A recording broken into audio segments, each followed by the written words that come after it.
तो मुझे समझ में आ गया कि अब मम्मी नहीं रही। फिर क्या हुआ कि पूरा परिवार का बोझ मेरे ऊपर आ गया। मुझे सिर्फ पहले दिन एक रोटी मैंने खाया था, मुझे अच्छे से याद है, और सेकंड दिन में कुछ खाना ही नहीं खा पाया, इतना प्रेशर था। 22 घंटे में हमें 3 मॉड्यूल बनाना था, जो कि हमने स्टार्ट कर दिया कंपटीशन। मुझे थोड़ा सा इसमें मतलब कोई मुझे बताया नहीं, लेकिन अंदर से फील हुआ कि नहीं मैं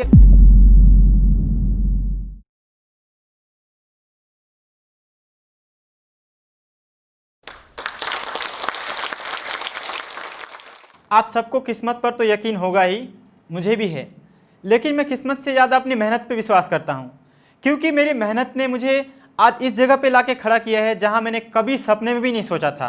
नमस्कार, मेरा नाम रोही मोमिन है। मैं आज आप लोगों को मेरी कहानी के ज़रिए ये बताने आया हूँ कि कैसे मेरी मेहनत ने मेरे किस्मत के दरवाजे खोले। तो अगर मैं मेरी कहानी शुरू करूँ तो शुरू ऐसे होता है कि पश्चिम बंगाल के मालदा ज़िले का एक छोटा सा गांव बाबला में, जहां मेरा नॉर्मल सा लाइफ चल रहा था। 2013 की जनवरी की बात है, जब एक दिन रात को मेरे पापा बहुत शराब पी के आए और मम्मी को बहुत ही मार रहे थे। तो ये देख के मैंने और मेरी छोटी बहन ने उसको रोकने गए, तो उसने हम दोनों को बहुत पीटा। फिर अगले वाले दिन हम लोगों ने घर छोड़ने का फ़ैसला किया। फिर हम अपनी दीदी के वहाँ पे सब चले गए। तब मुझे ये नहीं पता था कि मतलब प्रेशर क्या, टेंशन क्या होता है, लाइफ किसको कहते हैं, इससे पहले मुझे बिल्कुल भी अंदाज़ा नहीं था। फिर क्या हुआ कि पूरा परिवार का बोझ मेरे ऊपर आ गया। सो मैंने अभी पढ़ाई छोड़ने का फ़ैसला किया। उस टाइम मैं 11th में पढ़ रहा था। फिर मैं अचानक पढ़ाई छोड़ के मुझे काम की तलाश में पैसा इनकम करना था।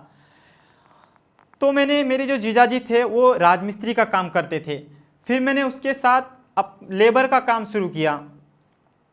तो मुझे आज भी याद है, जो पहले दिन मैं जो लेबर का काम करने गया था, तो मुझे सीमेंट का बोरी उठाना था। तो इससे पहले मैं ज़िंदगी में कभी कुछ काम नहीं किया था। उस दिन वो बोरी मेरे से उठ नहीं रहा था, मैं बहुत रो रहा था।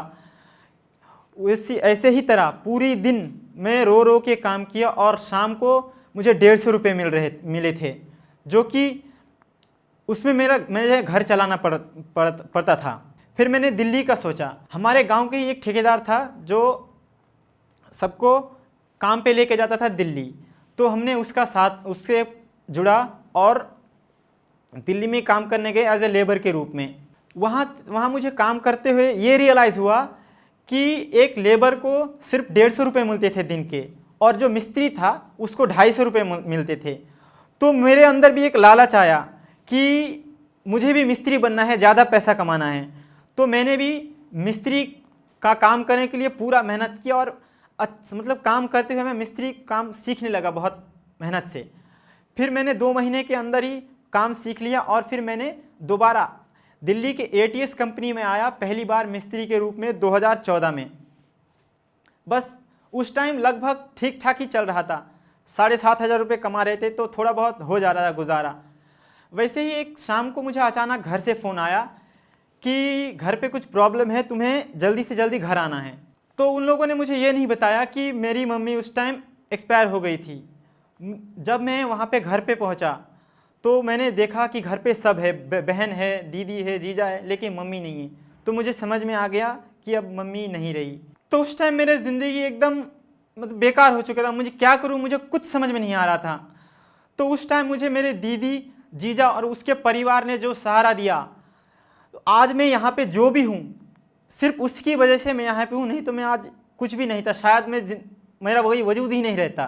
तो फिर वैसे ही मैं काम करता रहा। फिर मैं वही दिल्ली आके मैं काम किया उसी कंपनी में, और ऐसे ही मेरा रेगुलर चलता रहा 1-2 साल। और फिर 2016 में जून महीने में एक दिन सुबह जब मैं रेगुलर साइट पे जा रहा था, तब भी मुझे गेट पे एक टाइम कीपर ने रोका और बोला कि तुम्हारा ID कार्ड दिखाओ, आधार कार्ड दिखाओ।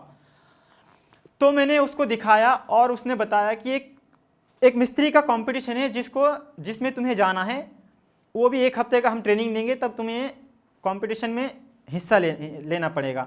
फिर तब मैं थोड़ा सा हिचकिचा गया, लेकिन वहाँ पे मेरा एक दोस्त था जिसने मुझे बहुत हिम्मत दी और बोला, मुझे ज़बरदस्ती ज़ोर से बोला कि नहीं तुम जाओ।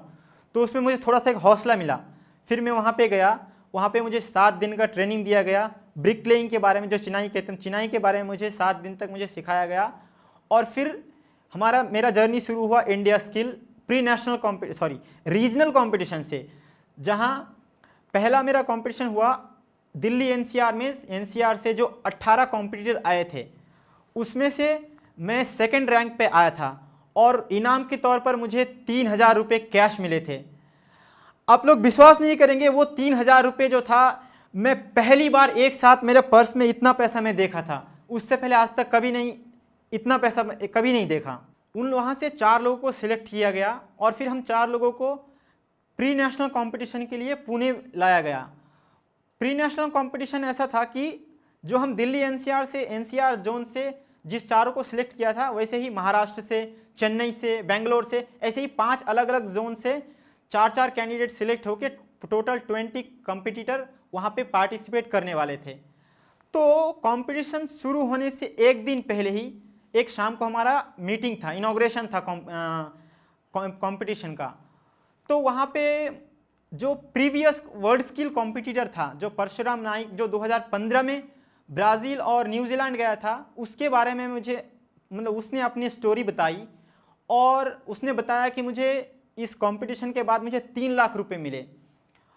तो कहीं ना कहीं मेरे अंदर, मुझे उस टाइम कुछ समझ में नहीं था कि क्या होता है इतना पैसा में 3 लाख रुपए, हम बहुत बड़ी बात है। हम सोचते थे कि 100,000 में 1 लाख होते थे। हम उस टाइम ये सोचते कि 1,000 हम कमाते थे 3-4 दिन में, और हम 100 लाख का और 100,000 का 1 लाख और 3 लाख, कभी हम इतना पैसा कैलकुलेशन ही नहीं था हमारे दिमाग में क्या होता है इतना पैसा। तो उस टाइम मुझे एक जिद आया कि अगर ये बंदा कर सकता है तो शायद मैं भी कर सकता हूँ। मुझे थोड़ा सा इसमें कोई मुझे बताया नहीं, लेकिन अंदर से फील हुआ कि नहीं, मैं ये कर सकता हूँ, अगर ये कर सकता है तो उस जो मेरे वो प्रीवियस कंपटीटर था, उससे मुझे एक अलग से इंस्पिरेशन मिली। सो मुझे भी एक लालच आया कि नहीं, मुझे भी इतना बाहर जाना है और मुझे भी इतना पैसा कमाना है। तो फिर से वहाँ से नेक्स्ट डे हमारा कंपटीशन शुरू हुआ। कंपटीशन में मैं घबरा गया था कि कंपटीशन कैसा, थोड़ा सा जो उसका जो होता है चेकिंग, काम तो मैंने किया, टाइम पे किया पूरा, लेकिन जो चेकिंग का सिस्टम होता है वो मुझे पता नहीं था। तो वहाँ पे मैंने 20 में से 7 नंबर पे आया था, जो कि वहाँ से मैं लकीली सिलेक्ट हो गया, जो कि 8 लोगों को सिलेक्ट होना था। फिर वहाँ से हम नेक्स्ट लेवल पे नेशनल कंपटीशन के लिए सिलेक्ट हुए, जो 8 कैंडिडेट हम चुने गए थे। और फिर वहाँ पे नेक्स्ट कंपटीशन शुरू होने से 2 दिन पहले वो जो प्रीवियस कंपटीटर था परशुराम नाइक, उसने हमें 2 दिन का ट्रेनिंग दिया कि ऐसे ऐसे होता है, काम ऐसे करना चाहिए। उसने हमें 2 दिन में सब कुछ शॉर्टकट में बताया कि ऐसे ऐसे होगा, ऐसे चेक होगा, उसने डिटेल में बताया। फिर उस हिसाब से हमने पूरा मेहनत की। 2 मॉड्यूल था हमारा, 15 घंटे में हमें वो पूरा करना था। तो मैंने उसमें पूरा जी जान से मेहनत से किया। और उस टाइम इतना प्रेशर था, एकदम नया माहौल था। तो जो 2 दिन हमारा कंपटीशन था, उसमें मैंने कुछ भी नहीं खाया था। मुझे सिर्फ पहले दिन 1 रोटी मैंने खाया था, मुझे अच्छे से याद है। और सेकंड दिन में कुछ खाना ही नहीं खा पाया, इतना प्रेशर था कि क्या होगा, सिलेक्ट होगा कि नहीं होगा। और वहाँ पे मैं सेकंड रैंक पे आया। फिर वहाँ मुझे फर्दर ट्रेनिंग के लिए पुणे में भेजा गया, जो कि पुणे में कुशल क्रेडाई पुणे हमें ट्रेनिंग दिया था। पूरा हमारा ट्रेनिंग ऑर्गेनाइजेशन था NSDC के थ्रू। तो वहाँ पे मेरा पूरा 14 महीने का ट्रेनिंग था, जिसमें से जो फर्स्ट 3 कैंडिडेट थे, फर्स्ट सेकंड थर्ड, उसको सिलेक्ट किया था, क्वालिफाई किया था कि हम लास्ट तक एक को लेके जाएंगे, लेकिन इन तीनों में कंपटीशन होगा और जो सबसे अच्छा करेगा उसको हम लेके जाएंगे। तो वहाँ पे मैंने खूब मेहनत की और जितने भी मॉक टेस्ट हुआ, हर मॉक टेस्ट में मैंने फर्स्ट रैंक पे आया और मेरा 4 महीने के अंदर मेरा सिलेक्शन हो गया था। फिर मेरी बारी आई एक इंटरनेशनल एक्सपोजर का, कि जो इंटरनेशनल कंपटीशन होता है वो एक उसका माहौल कैसा रहता है। हमें पता चल चुका था कि काम कैसे करना चाहिए और उसका चेकिंग वगैरह कैसा होता है, लेकिन उसका माहौल कैसा है, उसका मोटर वगैरह इक्विपमेंट और टूल्स वगैरह जो होता है वो बहुत एडवांस होते हैं। तो हमें वो बिल्कुल नहीं पता था। तो हमें इंटरनेशनल एक्सपोजर के लिए डेनमार्क भेजा गया, जो कि यूरोप में है। और जब हम पहली बार डेनमार्क में गए थे, तो आप लोग विश्वास कीजिए, मैं इससे पहले सिर्फ हवाई जहाज को ऊपर से ही उड़ते हुए देखा था, कभी लाइफ में फेस टू फेस नहीं देखा था और ना ही हवाई अड्डा तक भी नहीं देखा था। तो उस टाइम एक अलग एक्सपीरियंस था, ऐसा लग रहा था कि मतलब हम सपने में हैं। बिल्कुल विश्वास ही नहीं हो रहा था कि मैं एक ऐसे लोगों के पास खड़ा हूँ, कोई रशिया से है, कोई अमेरिका से है, कोई जापान से है, ऐसे लोगों से कॉम्पिटिट हुआ। तो वहाँ पे मेरा इंटरनेशनल एक्सपोजर भी अच्छा हुआ। मैं 5 कंपटीटर में से मैं 2nd रैंक पे वहाँ पे आया था। फिर हमारा लास्ट में जो था वो world skill Abu Dhabi competition जो अक्टूबर 2017 में हुआ था।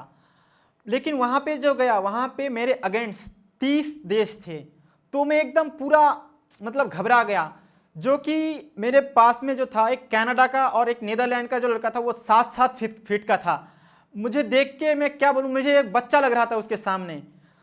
तो एक वो अलग ही माहौल था। तो उस प्रेशर में मैंने मतलब काम किया। जो मेरा एक्सपर्ट था उसने मुझे बहुत हेल्प की। हमने बताया कि ऐसे मतलब दूसरे को नहीं देखना है, तुम सिर्फ अपने काम, अपना जो तुम्हारा स्किल है उस पर फोकस करो, जो तुमने इतना दिन में सीखा है उसमें तुम फोकस करो बस, और कुछ मत देखो। तो वही हमारा हुआ। तो इसी दौरान 4 दिन का हमारा वो कंपटीशन था। 22 घंटे में हमें 3 मॉड्यूल बनाना था, जो कि हमने स्टार्ट कर दिया कंपटीशन। लेकिन इसमें एक अलग सी मुझे खुशी ये जब हुई, जब मेरे पहले दिन जब मैं काम शुरू कर दिया था, तब जो वहाँ पे वर्कशॉप मैनेजर थे उसने मुझे आवाज़ दिया कि इंडिया यू नीड मोटर। तो आप विश्वास नहीं करेंगे, वो मैं वहाँ पे 2 सेकंड 3 सेकंड के मैं रुक गया कि मुझे इतना प्राउड फील हुआ कि मैं पूरा इंडिया मुझे कह रहे हैं। तो मैं थोड़ा सा उसके रुक गया और मतलब थोड़ा सा मतलब रोंगटे खड़े हो गए मेरा कि मतलब इतना प्राउड फील है वो एक चीज़। फिर मैंने वो कंपटीशन पूरा किया और फिर वहाँ पे मैंने 4 दिन तक लगातार पूरा एकदम मेहनत से जितने भी मेरे पास जो भी मैंने सीखा था पूरा एफर्ट लगाया। और वहाँ पे मुझे मेडालियन फॉर एक्सीलेंस का अवार्ड मिला था, जो कि एक बहुत बड़ी बात है मेरे और मेरे देश, मतलब अपने लिए और अपने देश के लिए मैं मेडल ला पाया। तो मेरी मेहनत से मेरे किस्मत के दरवाजे खोले। तो मैंने इस दौरान लाइफ में 2 चीज़ सीखा कि हमें लालच कभी नहीं छोड़ना चाहिए। अगर आपके पास लालच नहीं है तो आप तरक्की नहीं कर पाओगे। और दूसरी चीज़ ये है कि आपको मेहनत करते रहना चाहिए।